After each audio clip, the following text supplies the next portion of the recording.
Keputusan saya untuk hadir hari ini adalah lebih memaparkan apa yang kita sudah sampaikan, terutama di DPR, Pak Andreas tahu, dan tentu apa-apa yang selama ini kita lakukan untuk kemudian ke depan menjadi suatu fokus bagi pemerintahan baru. Jadi ini adalah disclaimer dari saya supaya tidak dianggap tidak beretika. Kami akan memulai dengan bacaan kondisi perekonomian global yang memang sangat dinamis dan menjadi sangat kompleks. Kalau Pak Cyril Harinowo sangat tahu sebagai bank sentral, mungkin beliau waktu di bank sentral mengalami tahun 70-an, 80-an, waktu itu juga sama, inflasi di Amerika Serikat tinggi sekali, bahkan mencapai double digit. Sehingga waktu itu bank sentralnya menaikkan suku bunga lebih dahsyat dari sekarang hingga 18%. Itulah yang kemudian menjadi salah satu shock besar di dalam perekonomian Amerika pasca depresi. Hari ini mungkin inflasinya tidak sedahsyat, tapi tetap merupakan suatu shock karena dalam lebih dari 1 dekade perekonomian di negara-negara maju inflasinya selalu relatif sangat rendah. Bahkan di Eropa mendekati 0 atau kadang-kadang sedikit deflasi. Di Jepang itu sudah hampir 2 dekade deflasi. Inflasi dan deflasi sama dengan berbagai makanan atau obat, terlalu banyak pasti jelek. Deflasi membuat orang pesimis karena setiap hari tidak ada progres, yang ada adalah turun. Inflasi kalau sedikit membuat orang stimulus, sama kayak kita merasa ada harapan harga akan naik. Kalau terlalu banyak dia merampok atau menggerus daya beli dan confidence. Nah, inflasi yang terjadi terutama pasca pandemi, jadi kita masih ingat tahun 2020 kita semuanya nggak mungkin kumpul seperti ini, kita semuanya di rumah, distant to each other. Itu karena virus pandemi COVID-19. Sesudah pandeminya bisa diatasi dengan vaksinasi, orang bergerak dan melakukan aktivitas suddenly dengan tiba-tiba. Dengan aktivitas yang normal, permintaan terhadap barang dan jasa melonjak. Dari tadi Romo Effendi mengatakan istirahat ya tadi ya, Tuhan Allah istirahat gitu. Nah, kita waktu pandemi juga diistirahatkan sama alam. Terus sesudah itu tiba-tiba beraktivitas, maka permintaan yang melonjak karena orang mulai beraktivitas kembali tidak bisa diikuti oleh supply side-nya. Itu menimbulkan inflasi pertama. Ditambah dengan perang di Ukraina, di mana Ukraina dan Rusia adalah lumbung pangan dan lumbung energi, maka memunculkan alasan kedua inflasi, yaitu kenaikan harga energi dan harga pangan, gandum, even minyak goreng, karena di sana sunflower cooking oil itu adalah supplier besar. Tidak ada sunflower cooking oil, CPO kita naiknya menjadi sangat tinggi. Makanya terjadi krisis minyak goreng di Indonesia, perangnya di Ukraina. Ini yang menggambarkan bagaimana inflasi muncul karena disrupsi karena pandemi yang kemudian suddenly normalize. Dan kemudian terjadi persaingan geopolitik, terjadinya perang yang menimbulkan disrupsi sisi supply. Inflasi yang tinggi pasti tanya kepada Pak Cyril Harinowo, bekas Bank Sentral. Bank Sentral langsung suddenly menjadi fokus perhatian seluruh dunia.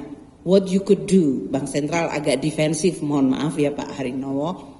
Dalam artian di dunia mengatakan inflasi ini disebabkan oleh disrupsi supply. Jadi bukan karena agregat demand, karena jumlah uang beredar yang lebih besar. Sehingga memang ini menimbulkan kompleksitas dari sisi policy response. Mau tidak mau Bank Sentral tetap harus menaikkan suku bunga, dan kenaikan suku bunga karena so sudden inflasinya tinggi, maka Bank Sentral juga terpaksa menaikkan suku bunganya cukup cepat dalam waktu yang sangat pendek. Saya beri contoh, Amerika Serikat menaikkan 500 basis point, itu artinya 5% dari tadinya hampir 0, kemudian naik menjadi di atas 5%. Hanya dalam waktu kurang 18 bulan. Sama seperti tubuh yang sehat, kalau tiba-tiba kita dihadapkan pada suatu shock, entah itu angin yang sangat keras, suhu AC yang terlalu dingin, atau kita di padang pasir kena matahari terlalu besar, pasti badan sakit. Ekonomi juga sama. Dengan shock kenaikan 500 basis point, ekonomi pasti melemah. Inilah yang menyebabkan banyak, waktu Bapak dan Ibu sekalian ingat, banyak prediksi ekonomi dari tahun 2022-2023 dan sekarang continue di 2024, dunia tidak baik-baik saja. Karena akan mulai terasa shock itu menyebabkan perlemahan ekonomi. Ini baru satu sisi dari sisi yang disebut kenaikan inflasi yang menyebabkan kenaikan suku bunga. Dan ternyata inflasinya itu stubborn atau keras kepala, dia tetap aja nggak mau turun-turun, perangnya ya tetap jalan. Namun inflasi tidak segera turun. Banyak aspek sekarang analisa ekonomi mengenai masalah inflasi ini. Ini yang menyebabkan kemudian muncul terminologi higher for longer. Artinya yang higher inflasinya, interest rate-nya juga tinggi, dan itu nggak dalam waktu yang cepat yang kemudian akan segera turun. Ini mungkin salah satu prospek, karena tadi katanya ini tujuannya untuk bicara tentang prospek. Ini salah satu prospek yang harus diperhatikan. Kalau US dollar interest rate-nya tinggi, nanti implikasinya spill over ke seluruh dunia. Tapi ini tidak merupakan satu-satunya masalah dunia. Ada tensi geopolitik yang makin meningkat. Beda dengan 3 dekade terakhir ini, di mana Amerika Serikat bahkan menerima dan mengajak RRT masuk ke WTO, diberi akses pasar, diberikan akses material, banyak company Amerika Serikat invest di RRT. Sekarang ini hubungan mereka retak dan sangat dalam. Karena kemudian di dalam politiknya Amerika, seluruh FDI dan ekspor dari RRT tidak hanya mengancam employment di Amerika, tapi sudah sampai kepada yang dianggap mengancam security dan dominasi Amerika Serikat. So, the world is tidak baik-baik saja karena masalah geopolitik. Seolah-olah masalah tidak cukup kompleks dengan dua hal ini. Kita juga sekarang kalau kita menebar masalah, kita pasti menuai. Menebar angin, menuai badai. Umat manusia di dunia ini melakukan aktivitas menganggap bumi akan bisa men-sustain activity. Tadinya dunia itu penduduknya 6 miliar jadi 7 miliar, sekarang 8 miliar. Mungkin akan menjadi 9 miliar dan sesudah itu 9 miliar makin tua. Mohon maaf, Romo Magnis 88 nggak tua loh. Tapi kalau penduduk suatu negara yang usianya di atas 65 sudah di atas 10 atau 15%, itu artinya society itu mulai aging. Dan banyak negara tetangga kita sudah aging secara sangat cepat, rapid aging. Singapura itu sudah lebih dari 1 dekade meminta supaya perempuan mau menikah dan punya anak. Bahkan ada paket kebijakan negara untuk pacaran, untuk honeymoon gitu. Nggak manjur juga sih gitu. Kemudian RRT kita semuanya tahu one child policy. Tapi negara yang diem-diem nggak ada one child policy tapi lebih dahsyat agingnya adalah South Korea. Selain Jepang yang kita semuanya tahu. Negara-negara yang memang mohon maaf di sini male dominated dan mereka sangat alpha male, itu menyebabkan perempuan merasa tidak worth untuk kemudian berumah tangga dan so difficult untuk raise children. Ini menyebabkan aging population yang sangat cepat. Eropa kita sudah kenal, tapi sekarang di Asia itu very rapid. Beberapa kantong yang masih punya pertumbuhan ekonomi, pertumbuhan manusia di mana demografinya muda adalah Filipina. Semuanya pasti tahu kalau Jesuit. Kita di sini, Afrika, unfortunately mereka yang makin miskin dan fragile dan anaknya banyak. Dan India. Tapi the rest itu banyak yang sudah mulai aging. Perubahan iklim dan aging population is a combination yang akan memberatkan perekonomian dunia. Dan kita menghadapi juga disrupsi yang terus-menerus dari teknologi digital. Itulah kondisi yang kita hadapi. Dunia makin fragmented. Sama seperti kita mengatakan, what does it mean fragmented? Ya, order yang kemarin mungkin tidak lagi bisa bertahan. There will be new order. Kalau kita namanya order baru, jadi ingat order baru ya. Tapi dunia ini sekarang namanya new order. Ini bukan pesanan order baru, ini adalah majalah ekonomis. Bulan apa itu ya? Bulan lalu. The new economic order. Tapi karena masih fragmented, kita nggak tahu what new order is gonna look like. Akan seperti apa? Nah, saya tidak menggarami lautan, saya mengquote Paus Franciscus tahun 2020 di depan para Jesuit. Beliau mengatakan kita dihadapkan pada pilihan di antara dua jalan.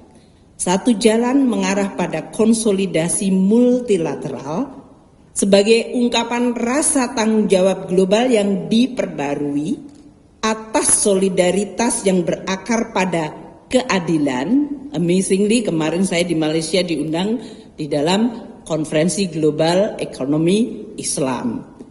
Talking about the same, keadilan.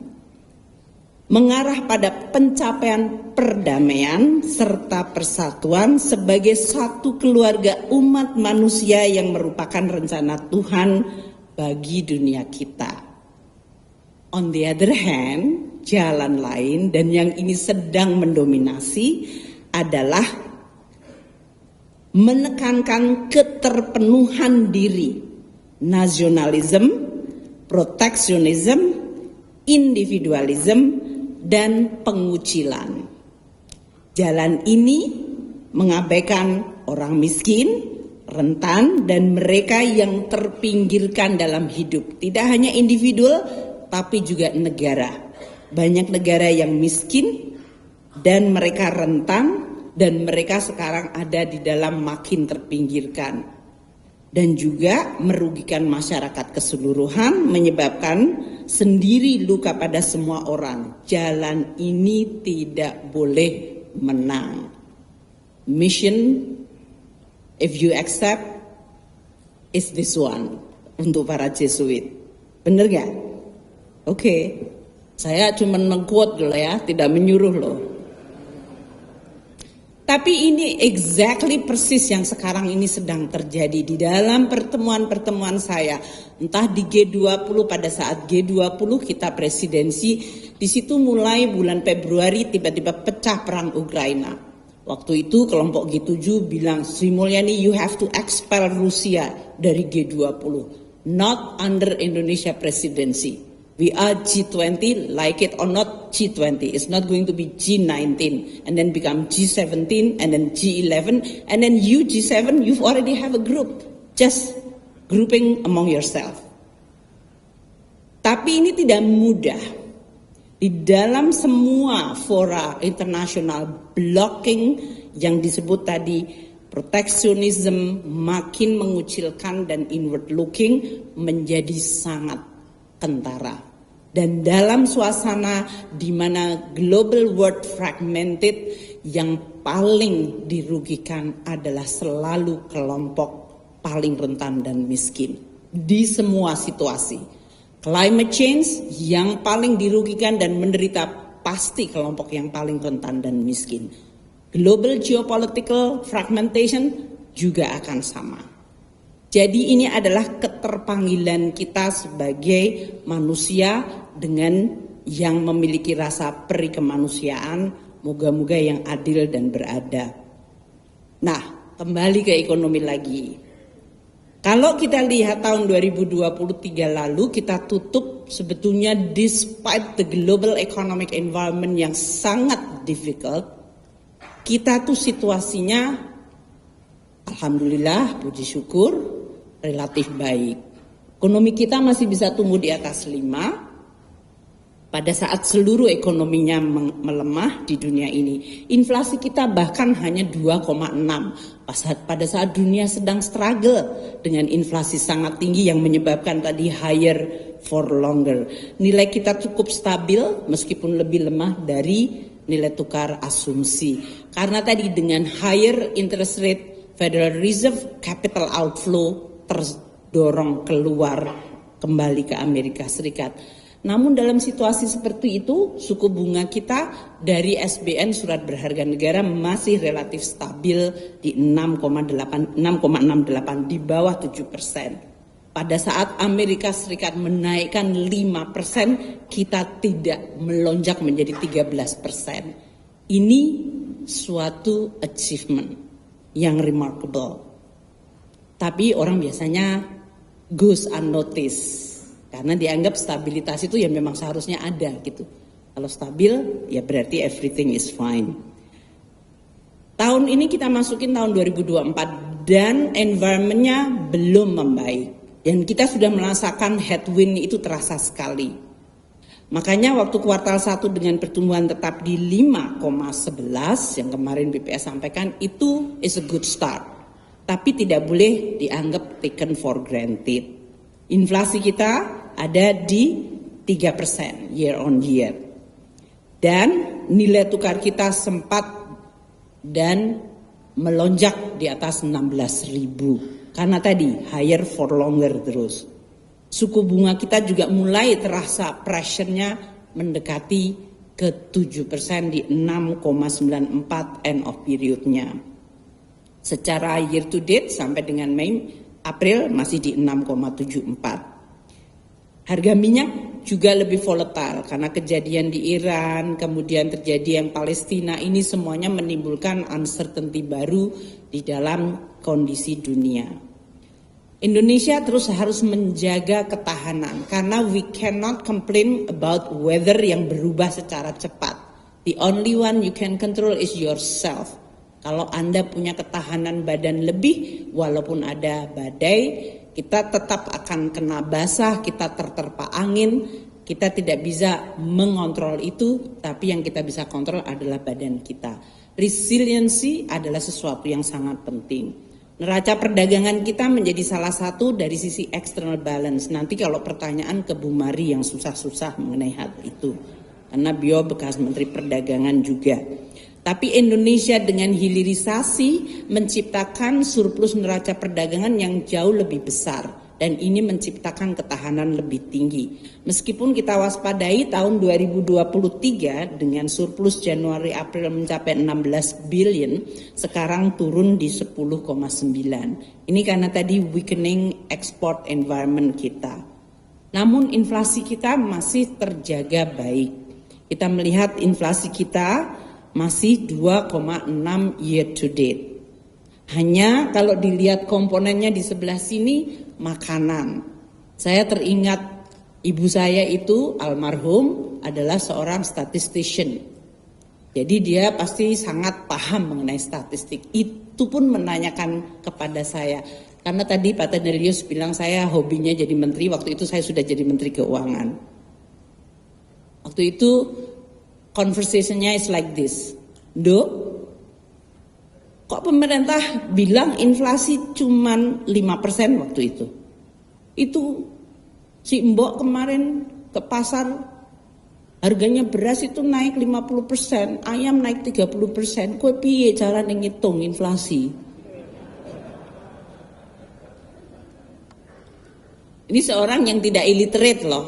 Beliau profesor, doktor, dan statistician. Jadi lebih mudah saya bikin conversation. Tapi persepsi masyarakat memang seperti itu. They feel hurt directly kepada komoditi terutama pangan. Yang itu langsung. Meskipun kalau kita ditanya dan menanyakan ke BPS cara menghitung komposit jumlah barang dan jasa yang dikonsumsi masyarakat lebih dari 100. Dan kemudian masing-masing punya bobot. Memang bobot makanan seperti beras, rokok, unfortunately, dan juga beberapa barang jasa tertentu termasuk pulsa itu cukup tinggi di dalam bobot konsumsi masyarakat. Jadi kalau barang-barang yang dikonsum masyarakat itu cukup besar, dia naik sedikit, dia membawa inflasi cukup tinggi. Nah, oleh karena itu pemerintah akan terus melihat bahwa masalah inflasi is not only bank sentral problem. Karena banyak ini adalah masalah logistik, masalah distribusi, masalah pasokan. Dan ini kita lakukan concerted effort. Bahkan sekarang di dalam instrumen APBN fiskal, APBN kita sebutnya hashtag uang kita, bukan uang Sri Mulyani, bukan uang Kemenku, uang kita semuanya. Itu adalah salah satu komponennya adalah insentif fiskal kepada pemerintah daerah. Kita kasih reward kalau inflasi di daerahnya rendah. Zamannya Pak Cyril di Bank Sentral belum ada instrumen itu. Karena kita tahu kadang-kadang suatu daerah inflasi tinggi karena cabai kalau di Manado hilang, wah itu tinggi banget inflasinya. Dan hal-hal seperti itu yang harus diatasi oleh kepala daerahnya secara antisipatif. Kita memberikan reward kalau inflasi mereka rendah, berarti mereka taking care of bucket of commodities. Ini yang menyebabkan Indonesia relatif berhasil menjaga inflasi rendah. Tidak berarti kita sama sekali tidak terpengaruh oleh pergerakan komoditas dunia. Dengan hal tersebut kita bisa menjaga confidence market atau konsumen, dan tadi disebutkan growth kita di 5,11 karena konsumsi atau konsumen masih relatif terjaga. Tidak berarti tidak ada masalah. Tekanan terasa dan kita sudah lihat bahwa ada pertumbuhan dari penjualan retail, semen, itu semuanya terpengaruh dan ini yang harus kita waspadai. Namun ekonomi kita masih tumbuh di 5,11 dan ini mampu menciptakan lapangan kerja serta menurunkan kemiskinan. Kalau kemiskinan yang di measure sekarang di 9,36%, kemiskinan ekstrim yaitu yang betul-betul basic necessity kita sekarang sudah mendekati 0% pada akhir tahun ini. Itu suatu achievement, artinya kita tidak berorientasi hanya pada pertumbuhan, tapi job creation. Dan ini tidak hanya di Jakarta atau di Jawa. Sekarang pertumbuhan juga tumbuh di berbagai daerah. Mungkin banyak di ruangan ini menanyakan IKN pakai APBN berapa banyak. Bangunnya kok cuman di Kalimantan. Anda banyak yang tidak tahu bahwa Sumatera, jalan tol utara selatan itu biayanya juga sangat besar. Dan itu diharapkan akan membuat perekonomian Sumatera bisa jauh lebih baik dan diverse sehingga dia bisa perform. Another source of growth dan pemerataan. IKN di Kalimantan. Sulawesi selama ini termasuk daerah yang sangat resilient. Papua dan Maluku banyak ada smelter meningkat. Bali sesudah pandemi recover. Jadi ini semuanya menggambarkan bahwa perekonomian secara regional juga terus kita jaga sehingga pertumbuhan tidak terkonsentrasi pada satu tempat dan satu daerah saja. Perjalanan Indonesia menuju Indonesia maju masih panjang. Dan kita sekarang walaupun ada di middle slightly upper, itu tidak berarti menggaranti, menjamin kita akan menjadi high income country. Dari seluruh dunia, 194 negara di dunia yang bisa masuk menjadi advanced high income country itu nggak banyak. Yang bisa lepas dari middle income trap itu jauh lebih banyak, yang bisa lepas sangat sedikit. Asia termasuk yang banyak lulus bagus, Negara tetangga kita seperti Singapura, Taiwan dalam hal ini Hong Kong lebih dulu, mereka dulu disebut sebagai ekonomi sendiri tapi sekarang bagian dari RRT. Kemudian Korea Selatan dan sekarang RRT juga akan catching up. Ini menyebabkan Asia relatively in a vibrant region karena daerah Asia Timur terutama dalam hal ini adalah relatively damai. Tidak terjadi perang terus-menerus seperti di Middle East atau to some extent some part of Amerika Latin. Nah, untuk bisa mencapai high income country kita butuh terus investasi di bidang yang sangat penting yaitu manusia. Dalam hal ini tujuannya adalah untuk meningkatkan produktivitas. Karena kita tidak bisa tumbuh tinggi hanya dengan investasi capital spending untuk hard infrastructure saja. Yang paling penting dan sulit adalah membangun manusia dan membangun institusi. Bangun manusia itu butuh waktu lama, dari mulai penciptaan yaitu inception sampai dia lahir, preventing mereka tidak stunting, tapi kalaupun dia tidak stunting tapi environmentnya toxic, dia juga akan menjadi anak yang mental health problem dan dia tidak akan menjadi manusia yang healthy dan produktif. Jadi manusia adalah sebuah tanggung jawab yang panjang dan kompleks. Yang kedua institusi, kalau institusi Romo Magnis tahu banget. Membangun institusi itu very kompleks dan challenging. Orang lebih mudah bangun hotel langsung kelihatan, potong pita jadi dipakai. Membangun suatu institusi dibutuhkan suatu membangun karakter bersama, value bersama, integrity, kompetensi. Dan itu luar biasa kompleks. Karena tadi disebut saya sebagai hobinya sebagai menteri, so I know from my first hand experience. Ini adalah bukan seperti membalikkan tangan. Tapi itu tidak menjadi excuse, tidak boleh menjadi excuse. Kalau bilang kompleks, sulit, tidak berarti kemudian kita, oh kalau begitu kita nggak bisa. Nggak juga, bisa tuh. Tapi jangan berharap seperti kita ceplok telur. Cracking, jadi dalam waktu 2 menit siap saji. That's not the way we build manusia dan institusi. Dan oleh karena itu kita harus terus komit untuk membangun environment. Dan di sini letaknya kita semua punya peranan.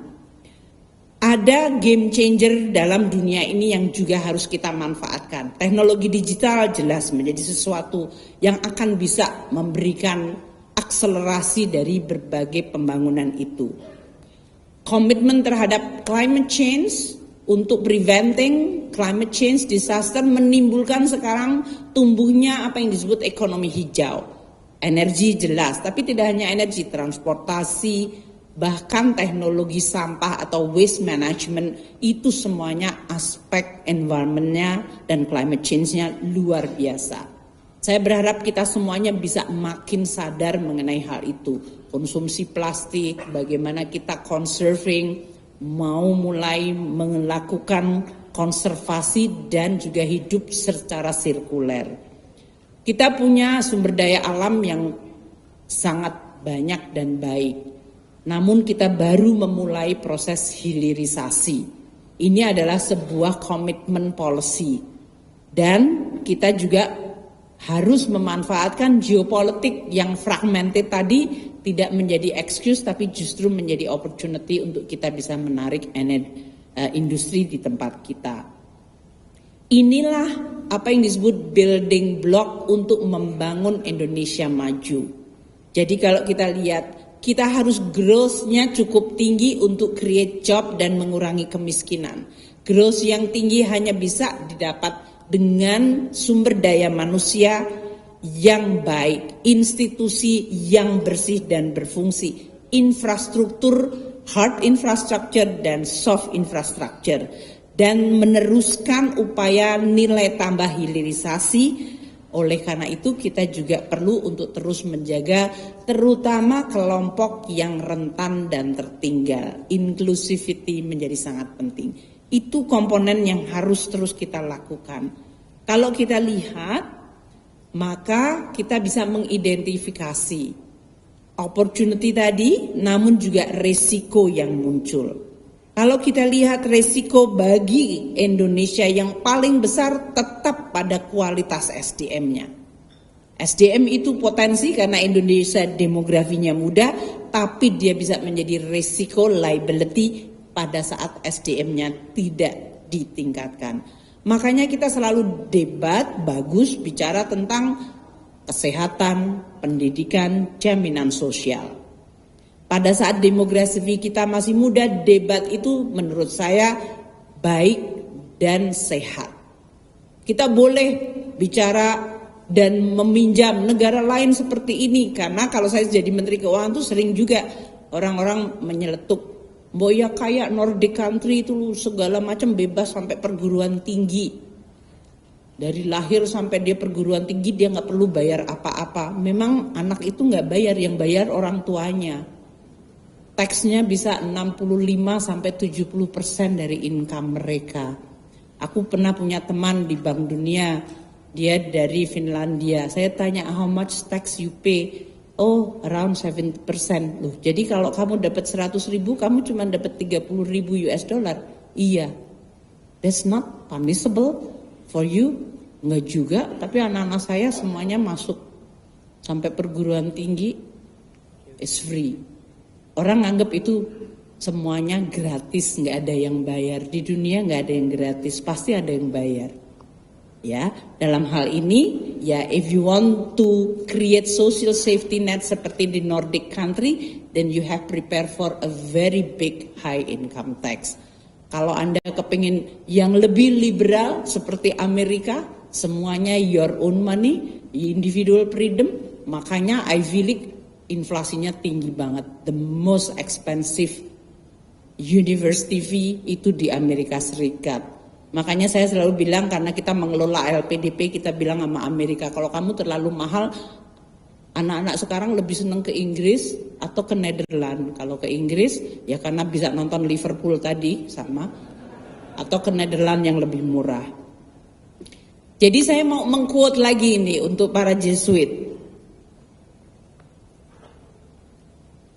Ini lagi ya, pasar tidak dengan sendirinya menyelesaikan setiap masalah. That's really true. Seberapapun sering kita diminta meyakini dogma neoliberal, karena beliau Paus adalah di negara Barat, di sana very market oriented. Apapun problematika yang dihadapi, mazhab pemikiran yang miskin dan monoton ini senantiasa menawarkan resep yang sama, yaitu liberalkan, let's the market work, dan let's the market solve the problem. Paus Fransiskus itu dari Argentina bukan? Ya, Argentina ekonominya, ya, so you can understand where he come from. Neoliberalism mempertahankan dirinya semata dengan merujuk pada teori-teori sakti tentang spillover atau trickle down, tanpa menggunakan istilah itu sebagai satu-satunya solusi bagi berbagai masalah sosial. Tidak ada pengakuan memadai pada fakta bahwa spillover tidak menyelesaikan masalah proses persoalan ketimpangan, inequality, keadilan tadi ya, yang melahirkan bentuk kekerasan baru dengan mengancam kohesivitas sosial. That is really true. Kalau sebagai ekonom kita bacanya langsung kita ngerti. Karena market memang tidak menyelesaikan masalah keadilan dan inklusivitas. Market itu hanya kerja untuk efisiensi, alokasi resources. Jadi semua negara tidak boleh membiarkan market bekerja sendiri karena akan terjadi eksploitasi. Di dalam masa kolonialisme itu yang disebut kolonialisme dan exploitation. Itu selalu basisnya kapitalisme dan pure market mechanism. Maka untuk menyeimbangkan, negara harus hadir. Itu kata-kata politik indah. Negara hadir. Nah ini Sri Mulyani hadir di sini, wakil negara kira-kira. Jangan tepuk tangan dulu, karena negara itu juga punya masalah yang sangat berat. So you always think like Messiah, ada, oh ini negara hadir menyelamatkan kita dari market mechanism neoliberalism. Do you think negara itu kayak malaikat gitu? Enggak juga, negara kan manusia kayak saya gitu. Moga-moga kayak saya. Negara hadir, dia harus dihadirkan. Dan untuk bisa dia hadir, dia harus pakai APBN, hashtag uang kita. Jadi negara hadir tidak gratis. Dia harus bisa dihadirkan. Saya baru bicara tentang technicalitiesnya. Kalau hadir, maka dia harus dibiayai. Kalau dia dibiayai, maka dia harus ngambil pajak. Saya baru dikasih kiriman sama Pak Prastowo. Pak Prastowo, Lukas nomor berapa Pak? 11, 18, 19, Lukas 19. Masih ada nggak Pak Pras? Kita baca aja ya Pak Pras. Supaya kelihatan bahwa saya knowledgeable katanya. Ya, saya mau menyampaikan bahwa ngurusin negara itu kita nggak kering, kita juga banyak diskusi yang filosofikal juga. Bener nggak Pak Pras? Pak Pras mana Pak Pras? Kirim ke saya Pak Pras. Kembali. Jadi Lukas 19, kata Pak Pras, ini kalau salah berarti kotasinya dari Pak Pras ya. Disebutkan gimana Pak Pras? Bahwa dia mengambil uang dari kelompok kaya. Dan dia mengatakan, Yesus datang dan dia mengatakan, dia melambai-lambaikan tangan, siapa itu namanya Pak Pras orangnya? Ya, aku nggak ngerti namanya, tapi kira-kira tahu mana Pak Pras ya? Kita cari. Coba saya cari Lukas. Ya.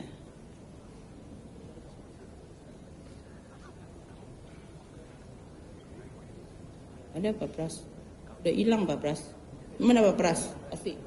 Tapi kira-kira Yesus lagi berjalan, kemudian ada si Matius ya. Sakyus, dia adalah orang yang nggak bagus katanya. Dia suka ngambil-ngambil duit. Terus dia naik manjat pohon. Terus kelihatan akhirnya Yesus memutuskan datang ke rumahnya. Orang nanya kenapa Yesus datang ke rumah orang yang kayaknya nggak reputable gitu. Tuh. Kira-kira bener nggak ya Pak Pras? Nah, udah dikirim ke saya supaya saya nggak salah quote. Nanti kalau kita salah kitab suci saya dimanain. Oh, Zacchaeus. But Zacchaeus stood up and said to the Lord, "Look, Lord, here and now I give half of my possession to the poor." Ya, supaya kelihatan saya dibaikan, menyuci, itu nyebokin kalau bahasa. "And if I have cheated anybody out of anything, I will pay back 4 times the amount." Saya bilang sama Pak Prastowo, interpretasi saya sebagai Menteri Keuangan adalah kalau kita ngambil, tapi katanya Bu ini kan Zacchaeus itu orang jahat, negara kan nggak jahat, ya moga-moga. Kita ngambil pajak seperti Zacchaeus, then I have to pay back half of my possession to the poor. Jadi kalau APBN ngambil dari pajak, separuh harus untuk orang-orang yang tidak mampu dan miskin. Nanti kita lihat profil APBN kita ya. And then disebutkan di bagian keduanya, dan buat mereka yang saya ambil, mereka akan dapat 4 kali lipat benefit. Anda yang bayar pajak, Anda dapat benefitnya. Kira-kira translasinya dalam pengelolaan APBN seperti ini. Pendapatan diambil dari masyarakat. Mestinya yang mampu kan? Karena kita ada PTKP, pendapatan tidak kena pajak. Jadi yang nggak mampu ya nggak bayar pajak. Karena saya sering mendapatkan keluhan, saya udah nggak punya income, saya harus bayar pajak. Saya bilang, yang mana bayar pajaknya? Kalau nggak punya income, Anda nggak bayar pajak. Bahkan Anda menikmati hasil dari pajak. LPG 3 kilo, kalau di rumah-rumah para romo ada LPG yang 3 kilo, itu Anda menikmati hasil dari tadi. Kalau listriknya di 900 VA atau 1200 itu menikmati subsidi banyak. Jadi jangan bilang nggak menikmati APBN ya.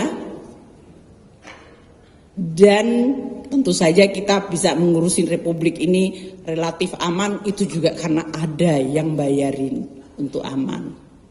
Nah, 50% dan 4 kali lipat itu basically di dalam translation public finance management adalah Anda harus punya rezim pajak dan APBN yang progresif, bukan regresif, yang makin lemah makin dipajakin tinggi. Progresif itu artinya yang bagus, yang punya dia bayar dan itu dipakai untuk equality. Kan sama seperti pesannya Paus tadi, keadilan, inklusivitas. Dan kita bangun public institution dan public goods, infrastruktur, supaya Anda yang bayar pajak bisa menikmati manfaatnya 4 kali lipat. Untuk mobilitas, untuk produktivitas, untuk economic activity.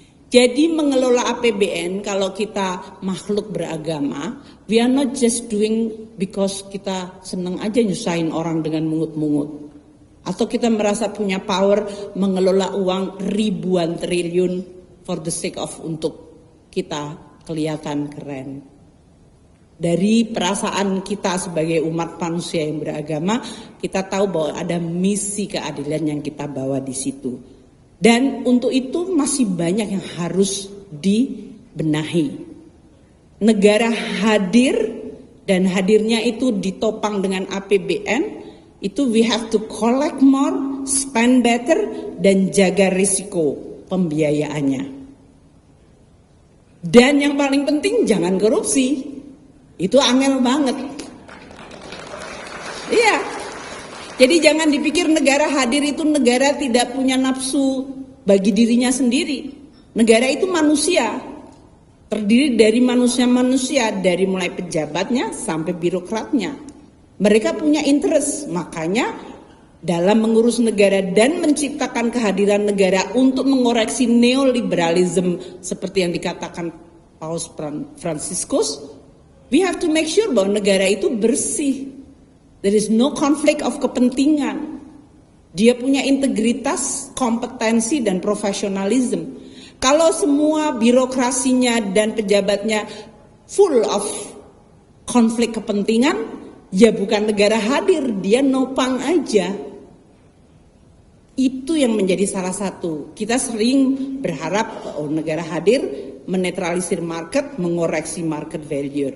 Ini adalah tantangan, ini adalah bagian yang disebut institutional building. Saya nggak tahu apakah saya perlu 2 slide selanjutnya yang mungkin lebih teknikal, tapi anak buah saya karena ibu kalau kemana-mana kan ibu Menteri Keuangan jadi harus lapor dong. APBN kita sampai April kira-kira seperti ini, gitu. Nanti kalau dikiranya saya bukan Menteri Keuangan, Sri Mulyani tukang ngomong. Ini pendapatan kita sampai dengan bulan April, belanja kita, dan kita masih dalam posisi surplus. Tapi kalau kita lihat sampai dengan April, pendapatan kita sebetulnya mengalami tekanan growth-nya negatif. Belanja kita agak naik tinggi karena kita kemarin ada pemilu, jadi banyak front end belanja. Dan untuk tahun 2024 ini kita harus tetap jaga, karena alhamdulillah tahun lalu bagus 2023. Defisit kita jauh lebih kecil dari yang tadinya didesain. Ini memberikan kita a little bit buffer. Karena tadinya kita menganggap bahwa penerimaan sekian, belanjanya sekian, defisitnya tadinya harusnya di atas 2%, ternyata kita defisitnya di bawah 1,68. Ini memberikan kita a little bit buffer. Dan ini yang kita tetap jaga agar transisi politik dan transisi kepada pemerintahan baru bisa tetap terjaga. Untuk 2025 pemerintahan baru karena berdasarkan siklus APBN tetap dipersiapkan oleh pemerintahan ini, maka kita konsultasi. Tentu semuanya selalu menanyakan tentang makan siang gratis gimana Bu? Ya. Kita memberikan kerangka besar, amplop besarnya. Ini loh APBN yang nanti kita sampaikan kepada pemerintahan baru. Posturnya seperti ini, pendapatan seperti yang tadi saya sampaikan. Ada tantangan, tapi kita akan coba terus reform dari sisi perpajakan kita, memperkuat institusi, membersihkan dari korupsi, meningkatkan investasi di bidang digital sehingga proses bisnis prosesnya menjadi jauh lebih certain dan less corrupt atau mengurangi interaksi sehingga celah korupsi makin ditutup. Kita juga melakukan pelayanan yang makin baik. Itu tidak mudah, kita bicara tentang 74.000 Kementerian Keuangan, pajak sekitar 44.000, bea cukai 15.000. Dan itu terus kita lakukan, sehingga institutional building tidak boleh berhenti. Namun kita juga sampaikan global environment akan terus dynamic. Dan oleh karena itu tetap kita harus jaga berbagai kemungkinan dampak dari global spillover itu. Dan kita harus tetap fokus pada investasi. Jadi kalau investasi nanti adalah di SDM, ya memang itu adalah area of focus. Itu merupakan prasyarat kita menuju high income country. There is no high income country without a good quality of human capital.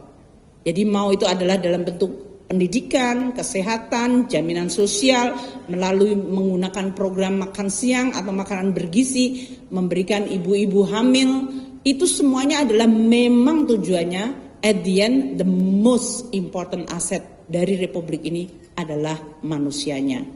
And that is exactly, kalau kita lihat anggaran yang disediakan untuk pendidikan 20%, kesehatan hampir sekitar 6%, dan kemudian jaminan sosial itu sudah seperti tadi Zakius lebih dari 50% dari APBN kita. Nah, tapi kita tidak boleh hanya cuma manusia tapi infra tidak dibangun karena ya orang perlu untuk mendapatkan produktivitas dan juga mobilitas. Sehingga kita akan terus berfokus kepada tadi manusianya, institusinya, dan kemudian kepada infrastruktur, dan kita melakukan transformasi ekonomi menciptakan nilai tambah tinggi. Terima kasih, ini adalah bagian penutup. Paus Yohanes Paulus II tahun 1991 menyampaikan, negara memiliki kewajiban untuk menjamin kebaikan bersama. Basically kalau dalam bahasa ekonomi itu adalah public goods, itu responsibility dari negara. Dan memastikan bahwa setiap sektor kehidupan sosial tidak terkecuali sektor ekonomi, semua berkontribusi untuk mencapai kebaikan bersama tersebut sembari menghargai otonomi dari setiap sektor. Basically fungsi negara menciptakan fondasi yang kuat. Fondasi yang kuat itu adalah institusi, institusi birokrasi, penegak hukum, kepastian hukum, pengadilan. Itu semuanya menciptakan fondasi keamanan dan kepastian sehingga tadi semua sektor bisa thriving, bisa bekerja secara baik dan kemudian berkontribusi pada perjuangan untuk mencapai negara Indonesia maju, masyarakat adil dan makmur. Terima kasih. Salam.